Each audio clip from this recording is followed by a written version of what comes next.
Welcome to Sukanthsri kitchen. Hi friends, எல்லோரும் எப்படி இருக்கீங்க?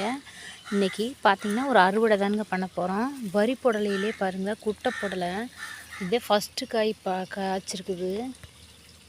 இது இன்றைக்கி அறுவடை பண்ணிக்கலாம்னு சொல்லிட்டு வந்திருக்கேன்.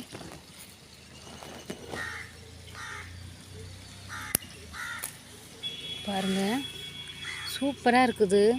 காய் காய்க்க பூவெல்லாம் பூக்க அப்படி மயில் வந்து கடிச்சு பூராத்தையும் கடிச்சு சாப்பிட்ருதுங்க. ஒரு காய் கூட பறிக்கவே முடிய மாட்டேங்குது நம்மளுக்கு.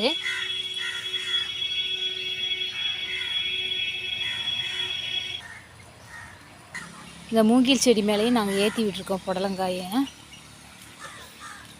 பாருங்களேன், வயலுக்குள்ள தண்ணி பாய்ச்சிட்ருக்குது.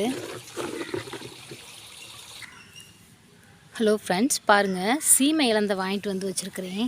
புது செடி, நல்ல பெரிய பெரிய பழமாக இருக்கும். அந்த இலந்தை இருக்குது. இது சீமை இலந்தை.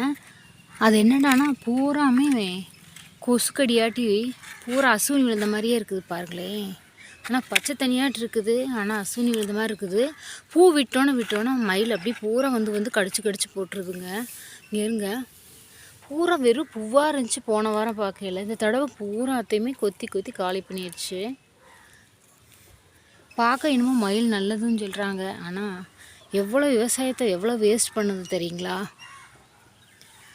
பார்க்கவே எவ்வளோ அழகாக இருக்குது தலை பாருங்க. இந்த வீடியோ பிடிச்சிருந்தா ஃப்ரெண்ட் அண்ட் ஃபேமிலி ஷேர் பண்ணி கமெண்ட் பண்ணி மறக்காமல் சப்ஸ்கிரைப் பண்ணுங்கள். தேங்க்யூ.